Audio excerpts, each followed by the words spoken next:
भारत की आत्मा गांवों में बसती है। हमारे देश में 6.5 लाख से अधिक गांव हैं, जबकि ग्राम पंचायतों की संख्या लगभग 2,55,000 है। इन गांवों में आज वो सभी मूलभूत साधन और सुविधाएं मौजूद हैं जो कभी शहरों तक सीमित थीं। बात चाहे पक्के मकानों की हो, चाहे सड़कों की, या फिर कंप्यूटर, फोन और इंटरनेट कनेक्टिविटी की, हमारे गांव हर साधन से आज जुड़े हुए हैं, क्योंकि ग्राम पंचायतें अपने स्तर पर ही फैसले ले रही हैं, योजनाओं की तामील कर रही हैं, और यह सब कुछ संभव हो सका है लोकतंत्र से मिली शक्तियों का इस्तेमाल करके। भारत दुनिया का सबसे बड़ा लोकतंत्र है, सबसे पुराने लोकतंत्रों में से एक है। लोकतंत्र की बात होती है तो लोग मैग्ना कार्टा को इसकी बुनियाद मानते हैं, लेकिन मैग्ना कार्टा से भी पहले 10वीं शताब्दी में भी चोल साम्राज्य के समय भारत में लोकतंत्र मौजूद था। इसका प्रमाण तमिलनाडु के उथिरामेरूर नाम के गांव में मिलता है, जहां पत्थरों पर तमिल में लिखी पंचायत व्यवस्था का वर्णन है। दुनिया में कुल 193 देश हैं। इनमें से लगभग 110 देश शुद्ध तौर पर लोकतांत्रिक व्यवस्था का पालन करते हैं, और इन लोकतांत्रिक व्यवस्थाओं वाले देशों में भी भारत का स्थान सर्वोपरि है, क्योंकि हमारा लोकतंत्र सबसे व्यापक, विशाल और विश्वसनीय है। भारत की लोकतांत्रिक व्यवस्थाएं कितनी भव्य हैं, इसका अंदाजा इस बात से ही लगाया जा सकता है कि यहाँ लोकसभा और राज्यसभा को मिलाकर लगभग 800 संसद सदस्य हैं। राज्य विधानमंडलों में 4,500 से अधिक विधायक हैं। लोकतंत्र की इसी भव्यता को देखने और परखने संसद टीवी की टीम देश के विभिन्न राज्यों की ग्राम पंचायतों में जा रही है। ये ग्राम पंचायतें आज मजबूती के साथ फैसले ले रही हैं और देश के विकास में सहभागिता निभा रही हैं। इसी कड़ी में आज हम आपको ले चलेंगे संघ शासित प्रदेश दादरा नगर हवेली, दमन और दीव। नमस्कार, स्वागत है आप सबका हमारे इस खास कार्यक्रम में। मैं हूं कवीन सचान। भारत देश में पंचायतें किस तरीके से अपने अधिकारों का इस्तेमाल करते हुए अपने पूरे के पूरे इलाके को मजबूत बना रही हैं, कैसे पंचायत काम करती है और कैसे उन कामों के जरिए वहां के गांव और वहां के लोग उसका लाभ लेकर विकास के पथ पर आगे बढ़ते हैं। ये देखने और समझने के लिए हम देश के अलग अलग राज्यों में पहुंच रहे हैं, और अब हमारा कारवां पहुंच चुका है दादरा नगर हवेली, दमन दीव में।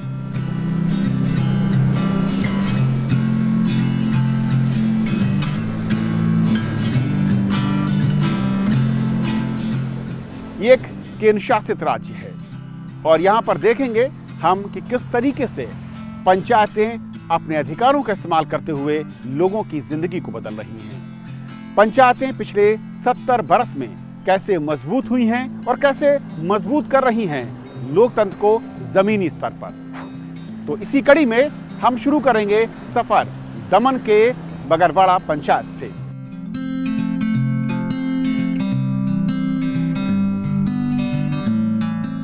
ये संघ शासित प्रदेश दादरा नगर हवेली, दमन और दीव का दमन है।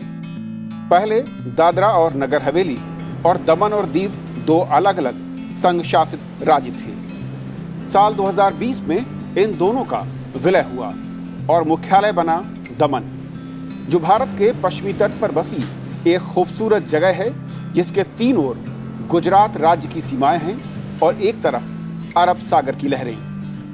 राज्य छोटा है, गांवों की संख्या और आबादी भी कम है।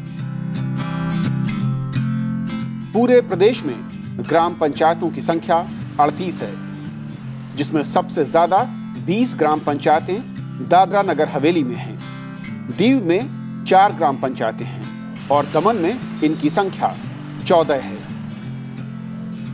ये मगरवाड़ा का पंचायत ऑफिस है, जहां इस समय पंचायत सदस्यों की मासिक बैठक चल रही है, जिसमें पूरे महीने के होने वाले काम और गांव वालों की शिकायतों और सुझावों पर खुले दिल से चर्चा हो रही है। असल में लोकतंत्र की सबसे छोटी इकाई में पूरी पारदर्शिता और लोकतांत्रिक तरीके से हर मसले पर गंभीर चर्चा हो रही है, और ये प्रक्रिया हर महीने इसी तरह से अपनाई जाती है। हमारे पंचायत में मंथली मीटिंग्स होती है, जो मंथ में एक बार होती है। ईयरली 4 ग्राम सभा होती है, और अगर कोई स्पेशल टॉपिक्स हो तो हम स्पेशल ग्राम सभा भी ऑर्गेनाइज करते हैं। तो मंथली मीटिंग का प्रोसीजर ये रहता है कि हम मीटिंग के 3 दिन पहले जो जितने भी इलेक्टेड रिप्रेजेंटेटिव्स हैं उनको सर्कुलर के थ्रू इन्फॉर्म करते हैं। लोग अपने जो भी प्रॉब्लम्स होते हैं वो वार्ड मेंबर्स तक पहुंचाते हैं, और वार्ड मेंबर्स वो सारे प्रॉब्लम्स लेके मंथली मीटिंग में पंचायत में आते हैं।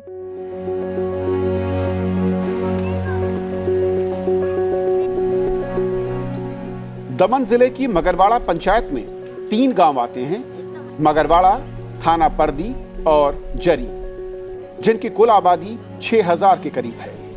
इस पंचायत के बहुत से परिवार अब विदेश में बस चुके हैं, लेकिन उनके परिजन गांव में रहते हैं, और इसीलिए विदेश से पैसे मंगाने और भेजने का काम खूब होता है। लेकिन डिजिटल दौर में कई बार लोगों को परेशानी का सामना करना पड़ा। गांव वालों की इस परेशानी को दूर करने के लिए पंचायत सदस्यों की बैठक बुलाई गई और गांव वालों को डिजिटल लेन देन में जागरूक बनाने के लिए कदम उठाने का संकल्प लिया गया। इसी कड़ी में पंचायत ने बैंक संगठनों और एनजीओ से टाई अप कर हर महीने गांव वालों के लिए वित्तीय जागरूकता बैठक करने का फैसला लिया। इसी पहल के तहत वित्तीय काउंसलर दिव्या आज मगरवाड़ा पंचायत में गांव वालों को डिजिटल बैंकिंग और वित्तीय जागरूकता के गुर सिखा रही हैं, ताकि गांव वाले डिजिटल लेन देन के फायदे सीख सकें और डिजिटल फ्रॉड से भी बचे रहें। गांव वालों को इकट्ठा करके हम जो डिजिटल बैंकिंग, वीमो, लोन, पैसे कैसे बचाने हैं उसके बारे में समझाना है। और जो डिजिटल बैंकिंग अभी जो चल रहा है, मोबाइल से पेटीएम, गूगल पे, हम कहीं भी जाए तो हमें जो पेमेंट करना है वो हम मोबाइल के ज़रिए से पेमेंट कर सकते हैं। हमारे पास पैसे नहीं है, फ़िलहाल जो हम शॉपिंग के लिए जाते हैं तो फ़िलहाल हमारे पास पैसे नहीं होते, तो हम डिजिटल बैंकिंग का भी उपयोग कर सकते हैं। 6000 की आबादी वाली मगरवाड़ा पंचायत में बुजुर्गों की संख्या काफी है, और ऐसे में पंचायत ने महसूस किया कि इन्हें डिजिटल सिस्टम के साथ चलने में दिक्कत हो रही है, और कई बार जाने अनजाने कुछ लोगों को वित्तीय समझ के अभाव में नुकसान भी उठाना पड़ा। लेकिन जब से पंचायत ने वित्तीय जागरूकता शिविर लगाने शुरू किए, गांव वालों पर इसका असर भी अब दिखने लगा है। लोग पहले से अधिक डिजिटल लेन देन करते हैं और वित्तीय समझ पहले से अधिक विकसित हुई है। मगरवाड़ा पंचायत एक ग्रामीण पंचायत है और इसीलिए यहाँ पर रोजगार एक समस्या है, लेकिन पंचायत में स्वयं सहायता समूह महिलाओं को आत्मनिर्भर बनाने में मदद करते हैं। पहले महिलाएं अपने घर तक सीमित थीं, रोजगार न होने के चलते परेशान रहती थीं, लेकिन ये बात पंचायत तक पहुंची और फिर NRLM विभाग ने पंचायत में लाइवलीहुड प्रोग्राम और दूसरे स्कीम की जानकारी महिलाओं को दी, और देखते ही देखते पंचायत में कई स्वयं सहायता समूह बन गए और महिलाएं सरकारी ट्रेनिंग और लोन के साथ आत्मनिर्भर बनने की राह पर चलने को तैयार हो गई। मगरवाड़ा ग्राम पंचायत में जो हमारे सेल्फ हेल्प ग्रुप जो बने हुए हैं वो करीब 40 सेल्फ हेल्प ग्रुप है, जिसमें 10-10 महिलाएं जुड़ी हुई है, और उसी में से बहुत सारी दीदियों को अलग अलग लाइवलीहुड की ट्रेनिंग देके कैपेसिटी बिल्ड करके उनमें से बहुत सारी दीदी लोग लाइवलीहुड कर रहे हैं। जैसे कि पापड़ जो है वो पापड़ के हमारे यहाँ 2 यूनिट है, जिसमें एक यूनिट के अंदर मैं बताता हूँ कि थाना पार्टी महिला मंडल जो करके है उसमें 10 महिलाएं हैं, मतलब 10 हाउस होल्ड है। तो उसके अंदर से करीब दीदी लोग जो है वो पापड़ अलग अलग प्रकार के बनाते हैं, उसमें उनकी आमदनी जो है और आवक जो उनको प्रॉफिट मिलता है तो करीब 4,000 से लेके 3-4 हज़ार के अंदर उनको प्रॉफिट मिलता है।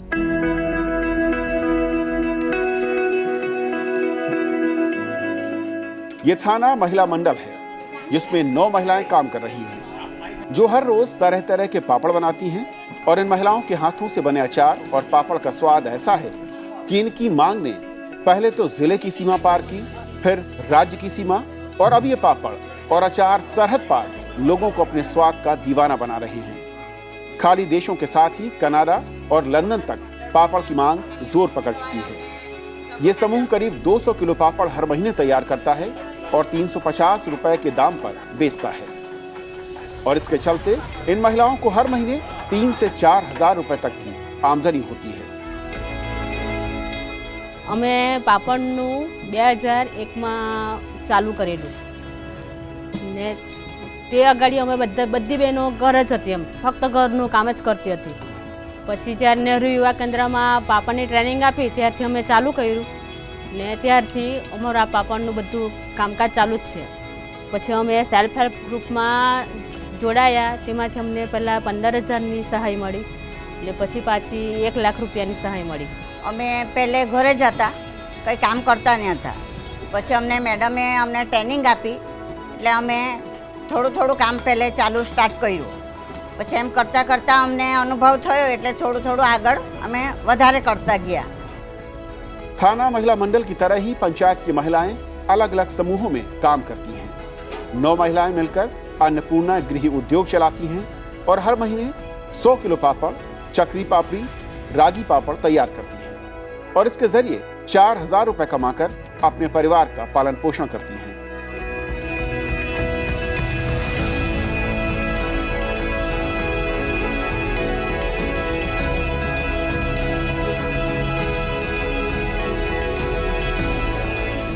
वहीं जरी गांव में 3 महिलाओं वाला सरस्वती महिला मंडल है जो हर महीने करीब 10 से 12 किलो मशरूम का उत्पादन करता है और इसके लिए पंचायत की मदद से पहले इन्होंने ट्रेनिंग ली और फिर मशरूम की खेती करने का रिस्क लिया.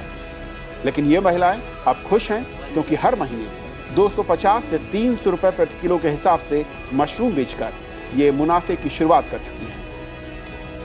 सर लोगों ने हमने किया कि मशरूम क्या ट्रेनिंग देने का है, किसी को सीखना है तो फिर हमने किया कि हाँ सीखना है. तो फिर हमने महिला मंडल में से बहनें गई सीखने के लिए. फिर हमने सोचा कि ट्रेनिंग ली है तो थोड़ा करके देखे ऐसा. तो फिर सेट बनाया और उसमें से सब सामान लिया, नेट लाया. ये लगभग 3 महीने पहले हमने ट्रेनिंग ली थी. फिर हमने ये सेट बनाया. लगभग उसमें हमने लगभग 8 से 9 हज़ार रुपया हमारा खर्चा हुआ, क्योंकि सबसे पहले तो हम लोग बियारण भी लाए थे. मशरूम का जो स्पॉन आता है ना, वो लगभग हमने 10 किलो लाए थे, उससे ट्राई किया. और अभी तो सर लोगों ने गवर्नमेंट ने दिया है 15 किलो, तो उससे ही हम लोग कर रहे हैं अभी.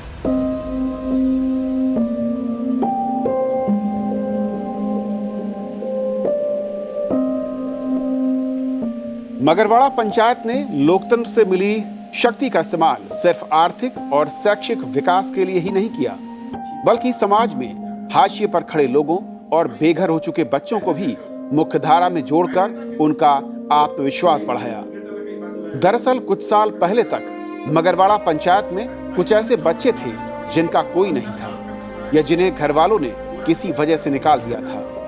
कुछ बच्चे तो दूसरे जिलों या राज्यों से भाग कर आए थे. इस समस्या को लेकर पंचायत सदस्य और महिला सरपंच काफी चिंतित थी.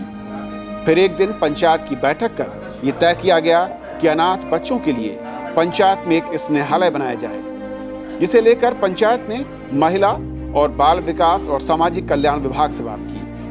पंचायत के प्रयास रंग लाए और 7 मार्च 2020 को मगरवाड़ा पंचायत में स्नेहालय शुरू हुआ. हमारे यहाँ सब गांव में अनाथ बच्चे लोग घूम रहे थे, तो हम लोग पंचायत से सब मिलके 3 साल पहले पंचायत से स्नेहालय का अप्लाई किया.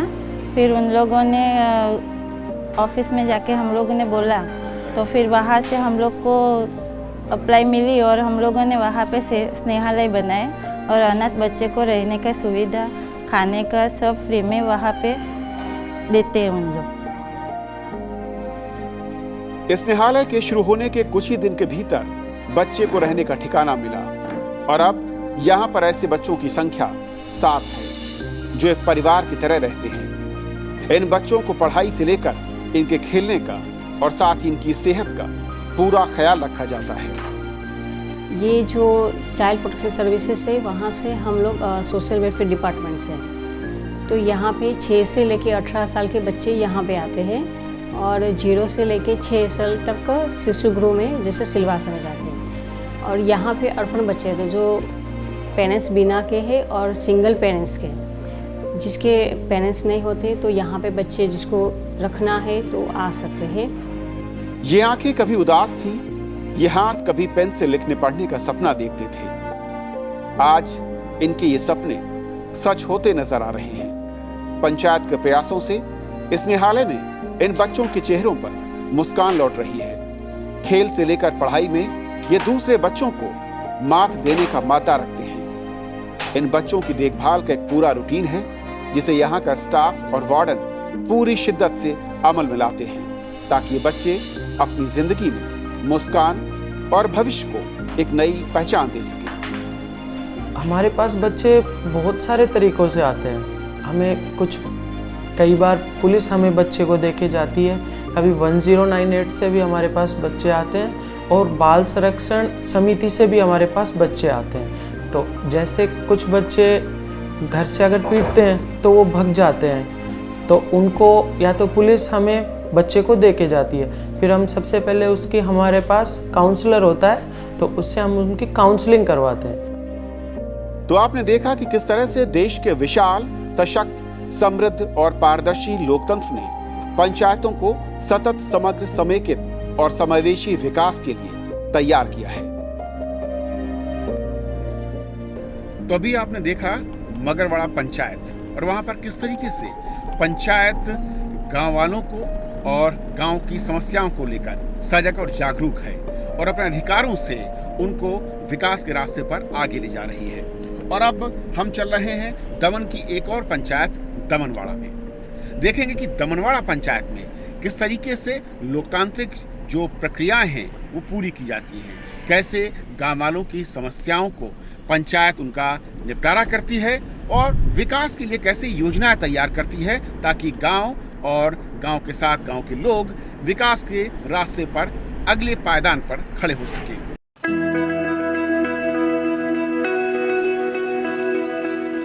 और अब हम पहुंच चुके हैं जिले की दूसरी पंचायत दमनवाड़ा में। 1050 परिवारों वाली ये एक ग्रामीण पंचायत है जिसकी आबादी करीब 6000 है। यहाँ पर अनुसूचित जाति और आदिवासियों की संख्या काफी अधिक है। दमनवाड़ा पंचायत समुद्र तट के काफी करीब है। पंचायत में इस वक्त एक महत्वपूर्ण बैठक चल रही है जिसमें स्पेशल एक्सपर्ट कमेटी के सदस्य हिस्सा ले रहे हैं। पंचायत ने अपने विकास कार्यों और जनता की समस्याओं की निगरानी के लिए ये कमेटी बनाई है जो हर महीने बैठक कर अपनी रिपोर्ट पंचायत को सौंपती है और इसी के आधार पर पंचायत अपने फैसले करती है।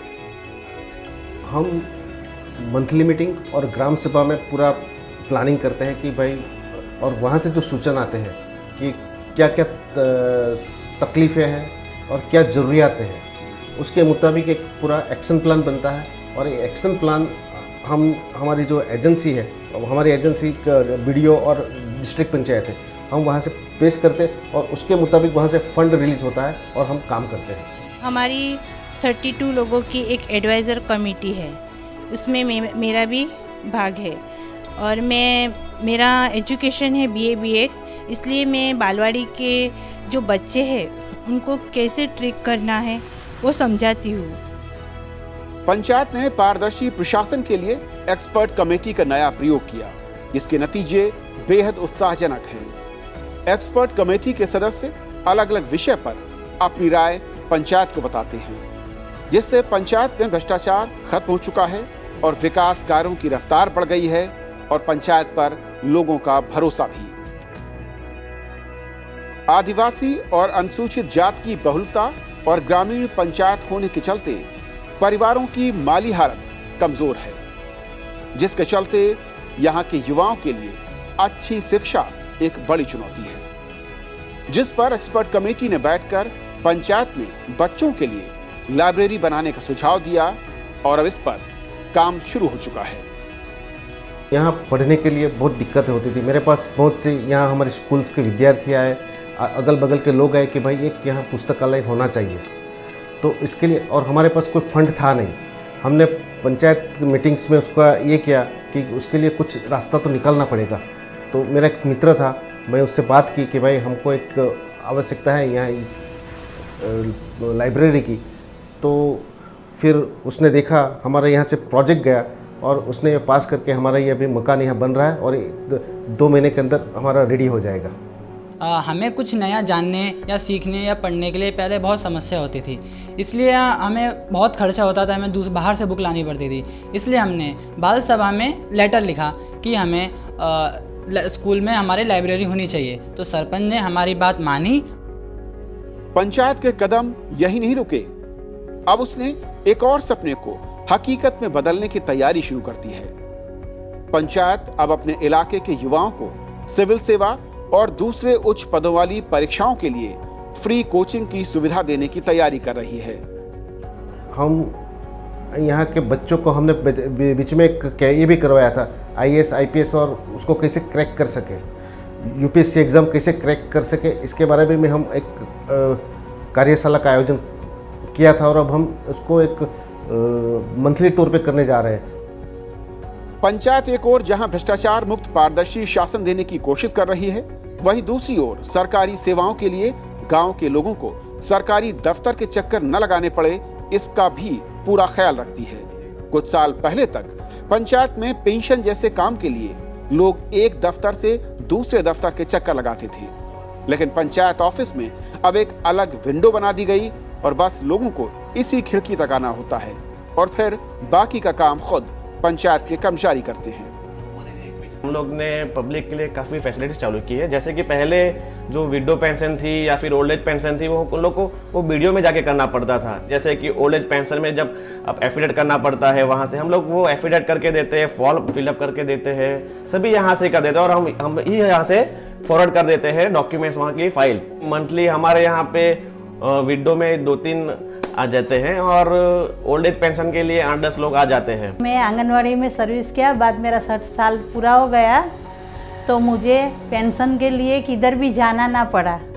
हमारी 60 वर्ष के बाद के जो ओल्ड पेंशन मिलती है सीनियर सिटीजन को, वो पंचायत से फॉर्म मिला, पंचायत से फॉर्म भर के हम लोग ने दे दिया, बाकी का काम हमारा सरपंच साहब ने कर लिया और सेक्रेटरी साहब ने कर लिया और मेरा पेंशन तात्कालिक 1-1.5 महीने में चालू हो गया। तो आपने देखा कि कैसे दमन की पंचायतें अपने अधिकारों का इस्तेमाल करती हैं और कैसे वो नए नए प्रयोग कर रही हैं और उससे मिलने वाले नतीजे गांव की जनता और पंचायतों को विकास के पथ पर आगे ले जा रहे हैं।